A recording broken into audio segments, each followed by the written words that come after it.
حضرت عمر رضی اللہ تعالیٰ عنہ کی شہادت کے بعد جب حضرت علی رضی اللہ تعالیٰ عنہ جنازے پر پہنچے تو ایسا لمحہ پیش آیا جس نے سب کو ہلا کر رکھ دیا۔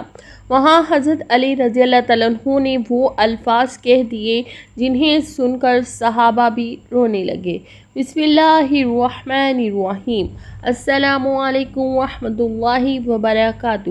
حضرت عمر بن خطاب رضی اللہ تعالیٰ عنہ کی زندگی کا سلسلہ اس دن سے شروع ہوتا ہے جب عرب اپنی پرانی روایات میں گم، بتوں کی پوجا میں مبتلا اور جاہلیت کی گھٹاؤں میں ڈوبا ہوا تھا۔ ایسے زمانے میں قریش کے معزز خاندان بنی عدی میں ایک ایسا بچہ پیدا ہوا جو بعد میں دنیا کو عدل کا وہ نظام دینے والا تھا جس کی مثال پوری تاریخ میں نہیں ملتی۔ حضرت عمر رضی اللہ تعالیٰ عنہ بچپن ہی سے بہادر، مضبوط اور فیصلہ کرنے کی صلاحیت رکھنے والے تھے۔ وہ گھڑ سواری میں آگے، نیزہ بازی میں ماہر اور اپنے قبیلے کے نوجوانوں میں سب سے زیادہ باوقار تصور کیے جاتے تھے۔ اسلام سے پہلے بھی وہ اپنے معاملات میں سخت، سچ کے معاملے میں بے لچک اور غلط بات پر فوراً رد کرنے والے تھے۔ ان کی طبیعت میں ایک وقار، ایک سختی اور ایک رعب تھا، مگر یہ سختی بعد میں اسلام کی ضرورت ثابت ہوئی، کیونکہ یہی سخت مزاج جب ایمان کی روشنی میں نرم ہوا تو دنیا نے ایسا حکمران دیکھا جس کا مقصد صرف اللہ کی خوشنودی اور امت کی بھلائی تھی۔ اسلام میں داخل ہونے سے پہلے حضرت عمر رضی اللہ تعالیٰ عنہ دین حق کے سخت مخالف تھے، مگر وہ مخالفت کسی ذاتی عناد کی وجہ سے نہیں بلکہ اس لیے تھی کہ انہیں لگتا تھا کہ اسلام قریش کی پرانی روایتوں کو بدل دے گا۔ لیکن جب ایک دن ان کے دل پر اللہ نے روشنی ڈالی اور انہوں نے سورہ طٰہٰ کی آیات سنی تو وہ سخت دل جو کبھی کسی کے سامنے جھکا نہیں تھا فوراً اللہ کے سامنے جھک گیا۔ اسلام قبول کرتے ہی ان کا پورا وجود بدل گیا۔ جو عمر رضی اللہ تعالیٰ عنہ کل تک مسلمانوں پر ظلم کرنے والوں میں شامل تھے، وہی عمر رضی اللہ تعالیٰ عنہ آج اسلام کے سب سے بڑے محافظ بن گئے۔ انہوں نے کھلے الفاظ میں اعلان کیا کہ آج سے جو شخص محمد صلی اللہ علیہ وآلہ وسلم کی رسالت کا انکار کرے، عمر اس کے مقابل کھڑا ہوگا۔ ان کے اسلام لانے سے مسلمانوں کو نئی ہمت، نئی طاقت اور نئی امید ملی۔ مکہ کی گلیوں میں پہلی مرتبہ مسلمانوں نے جماعت کی صورت میں نماز پڑھی تو اس کے محافظ اور پیش رو حضرت عمر رضی اللہ تعالیٰ عنہ تھے۔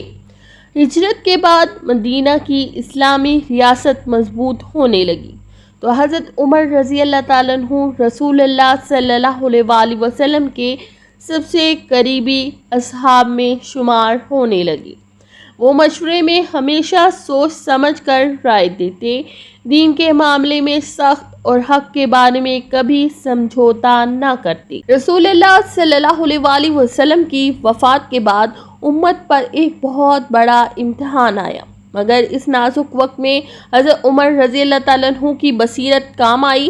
حضرت ابوبکر صدیق رضی اللہ تعالیٰ عنہ نے انہیں اپنے ہمراز، اپنے مددگار اور اپنے مشیر خاص کے طور پر رکھا۔ خلافت ابوبکر رضی اللہ تعالیٰ عنہ کے دوران بھی حضرت عمر رضی اللہ تعالیٰ عنہ امت کے بڑے فیصلوں میں مرکزی کردار ادا کرتے رہے۔ جب حضرت ابوبکر رضی اللہ تعالیٰ عنہ کا آخری وقت قریب ہوا تو انہوں نے امت کی بھلائی کو دیکھتے ہوئے حضرت عمر رضی اللہ تعالیٰ عنہ کو اپنا جانشین مقرر کیا۔ حضرت عمر رضی اللہ تعالیٰ عنہ کے دور خلافت کا آغاز اسلامی تاریخ کے سنہری دور کا آغاز تھا۔ وہ وہی عمر تھے جنہیں کبھی سخت مزاج کہا جاتا تھا، مگر اب یہی سختی ظلم کے خلاف تلوار بن چکی تھی۔ یہی مزاج عدل کا نشان بن گیا تھا۔ ان کے دور میں اسلامی ریاست تیزی سے پھیلی۔ عراق، ایران، شام، مصر اور بے شمار علاقے اسلامی سلطنت کا حصہ بنے۔ لیکن حیرت کی بات یہ ہے، اتنی بڑی سلطنت کے حکمران ہونے کے باوجود حضرت عمر رضی اللہ تعالیٰ عنہ کی زندگی میں کبھی کوئی شاہانہ انداز نہ آیا۔ وہ راتوں کو چوروں کی طرح نکل کر لوگوں کا حال پوچھتے، کبھی بھوکے بچوں کے پاس پہنچ جاتے، کبھی کسی بیوہ کے گھر جا کر آٹا گوندھ دیتے، کبھی کسی مسکین کے گھر لکڑیاں اٹھا کر لے جاتے۔ لوگ انہیں نہیں پہچانتے تھے، مگر وہ اپنے رب کی رضا تلاش کرتے رہتے تھے۔ ان کی حکومت کا نظام دنیا کا بہترین نظام سمجھا جاتا ہے۔ انہوں نے عدل کو بنیاد بنایا، قاضی مقرر کیے، بیت المال کا نظم مضبوط کیا، فوج کا انتظام، سرکاری تنخواہیں، شہری حقوق، زمینوں کی تقسیم، ہر چیز میں ایسا انصاف قائم کیا کہ آج بھی دنیا انہیں سب سے بہترین حکمرانوں میں شمار کرتی ہے۔ ان کی شان ہی کچھ اور تھی۔ جب کوئی شخص ان کے سامنے آتا تو انہیں نہ بادشاہ کا رعب ہوتا، نہ خلیفہ کا غرور، صرف ایک سچے مسلمان کی نورانی شخصیت نظر آتی تھی۔ اب حضرت علی رضی اللہ تعالیٰ عنہ کی شخصیت بھی اسلام میں بے مثال ہے۔ وہ رسول اللہ صلی اللہ علیہ وسلم کے چچا زاد بھائی، بچپن سے آپ کے ساتھ پروان چڑھنے والے، علم، شجاعت اور حکمت کے پہاڑ تھے۔ حضرت علی رضی اللہ تعالیٰ عنہ کی عزت کا یہ عالم تھا کہ رسول اللہ صلی اللہ علیہ وسلم نے انہیں دروازہ علم قرار دیا۔ وہ نہ صرف بہادر تھے بلکہ بے حد سمجھدار، نرم دل، بردبار اور دین کی گہرائی سمجھ رکھنے والے تھے۔ بدر سے لے کر خیبر تک ہر مارکے میں ان کی تلوار اسلام کے دشمنوں پر بجلی کی طرح گری، لیکن ان کی شخصیت کا حسن صرف جنگل تک محدود نہیں تھا۔ وہ فقہ، علم، قرآن، حکمت، فیصلوں اور کردار کے اعتبار سے بھی بے مثال تھے۔ حضرت علی رضی اللہ تعالیٰ عنہ اور حضرت عمر رضی اللہ تعالیٰ عنہ کے تعلقات بہت محبت بھرے، احترام پر مبنی اور مضبوط تھے۔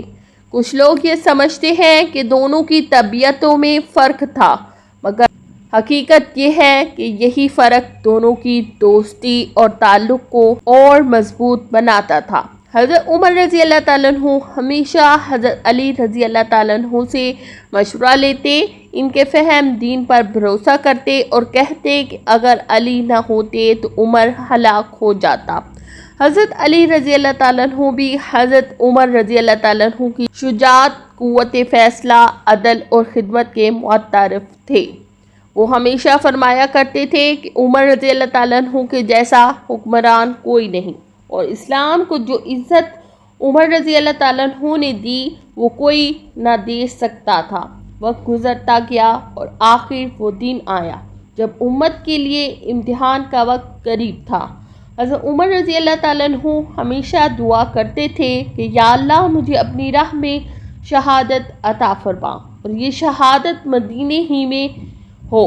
یہ دعا بظاہر ناممکن لگتی تھی کیونکہ مدینہ حفاظت والا شہر تھا، دشمنوں کا حملہ وہاں تک نہیں پہنچ سکتا تھا، مگر اللہ کے فیصلے بے مثال ہوتے ہیں۔ ایک صبح حضرت عمر رضی اللہ تعالیٰ عنہ فجر کی نماز کے لیے مسجد میں داخل ہوئے۔ سب لوگ صفوں میں کھڑے تھے۔ کچھ لمحوں بعد ایک مجوسی غلام ابو لؤ فیروز ان کے پاس پہنچا اور کمینگی کے ساتھ زہر آلود خنجر سے ان کے پیٹ میں وار کر دیا۔ خنجر کے وار اتنے شدید تھے کہ حضرت عمر رضی اللہ تعالیٰ عنہ گر پڑے۔ لوگوں نے اسے پکڑنے کی کوشش کی مگر وہ خودکشی کر کے مر گیا۔ حضرت عمر رضی اللہ تعالیٰ عنہ کو گھر لے جایا گیا۔ خون بہہ رہا تھا، طبیعت نڈھال ہو چکی تھی۔ جب لوگوں نے انہیں پانی پلانے کی کوشش کی تو پانی زخم سے باہر آنے لگا، جس سے معلوم ہو گیا کہ اب زندگی کا وقت پورا ہونے والا ہے۔ اس حالت میں بھی حضرت عمر رضی اللہ تعالیٰ عنہ کی فکر امت تھی۔ انہوں نے فرمایا اگر میری وجہ سے کسی پر ظلم ہوا ہو تو اس کا بدلہ لے لیا جائے۔ انہوں نے اپنے بیٹے کو بھی وصیت کی کہ ان کے کفن کے لیے زیادہ خرچ نہ کیا جائے اور بیت المال سے کسی قسم کا حق نہ لیا جائے۔ ان کے چہرے پہ عجیب نور تھا، جیسے کوئی اللہ سے ملاقات کی تیاری کر رہا ہو۔ کچھ ہی وقت بعد ان کی روح پرواز کر گئی اور پوری امت سوگ میں ڈوب گئی۔ مدینہ کی گلیوں میں رونے کی آوازیں گونج رہی تھیں۔ ہر شخص یہی کہہ رہا تھا کہ آج اسلام کا ستون ٹوٹ گیا، آج امت یتیم ہو گئی۔ جب حضرت علی رضی اللہ تعالیٰ عنہ کو خبر ملی تو وہ بہت رنجیدہ ہوئے۔ وہ فوراً جنازے کے لیے آئے۔ جنازہ رکھا ہوا تھا، لوگ خاموش کھڑے تھے، فضا میں غم اور دکھ کی کیفیت تھی۔ حضرت علی رضی اللہ تعالیٰ عنہ آگے بڑھے، جنازے کے قریب کھڑے ہوئے اور لمبے وقت تک خاموش رہے، جیسے ان کے دل میں سینکڑوں یادیں تازہ ہو رہی ہوں۔ پھر انہوں نے لرزتی آواز میں وہ الفاظ ادا کیے جنہیں سن کر وہاں موجود ہر آنکھ نم ہو گئی۔ انہوں نے فرمایا، اے عمر، تم پر اللہ کی رحمت ہو، تم میں وہ صفات تھیں جو کسی اور میں نہیں دیکھی۔ تم حق کے معاملے میں سخت، دین میں غیرت مند اور اپنے رب کے لیے سچے تھے۔ اللہ کی قسم، میں نے تم جیسے شخص کو نہیں دیکھا۔ تم نے اسلام کو عزت دی، کافروں کی کمر توڑ دی، اور تمہاری وفات سے اسلام میں ایسا سوراخ ہو گیا ہے جسے قیامت تک کوئی پورا نہیں کر سکے گا۔ یہ جملے تاریخ میں محفوظ ہیں اور یہ اس بات کا ثبوت ہے کہ حضرت علی رضی اللہ تعالیٰ عنہ کے دل میں حضرت عمر رضی اللہ تعالیٰ عنہ کے لیے کتنی محبت، احترام اور سچائی تھی۔ دونوں عظیم شخصیات تھیں، دونوں اسلام کے ستون تھے، اور انہی دو ہستیوں نے امت کے لیے وہ مثالیں چھوڑی جو آج بھی ہمارے لیے چراغ راہ ہیں۔ حضرت عمر رضی اللہ تعالیٰ عنہ کا جنازہ جب زمین میں اتارا گیا تو ایسا لگا جیسے عدل کا ایک باب بند ہو گیا ہو، مگر ساتھ ہی حضرت علی رضی اللہ تعالیٰ عنہ کے ان الفاظ نے ثابت کر دیا کہ عمر رضی اللہ تعالیٰ عنہ کی شخصیت ہمیشہ تاریخ میں زندہ رہے گی۔ اے اللہ، ہم تجھ سے دعا کرتے ہیں کہ ہمیں حضرت عمر رضی اللہ تعالیٰ عنہ کے عدل، ان کی جرأت، ان کی دیانت اور ان کے خوف خدا جیسا کردار عطا فرما۔ یا رب، ہمیں حضرت علی رضی اللہ تعالیٰ عنہ جیسی حکمت، علم، بردباری اور پاکیزہ نیت کا حصہ عطا کر دے۔ اے کریم، ہمارے دلوں کو ان عظیم صحابہ کی محبت سے بھر دے، ان کے نقش قدم پر چلنے کی توفیق عطا فرما، اور ہمیں بھی وہ ایمان، وہ سچائی اور وہ عاجزی اور وہ اخلاص عطا کر جو تیرے محبوب بندوں میں تھا۔ یا اللہ، ہماری لرزشوں کو معاف فرما، ہمارے دلوں کو تقویٰ کی روشنی سے منور فرما، اور ہمیں بھی اپنے دین کے سچے خدمت گزاروں میں شامل فرما۔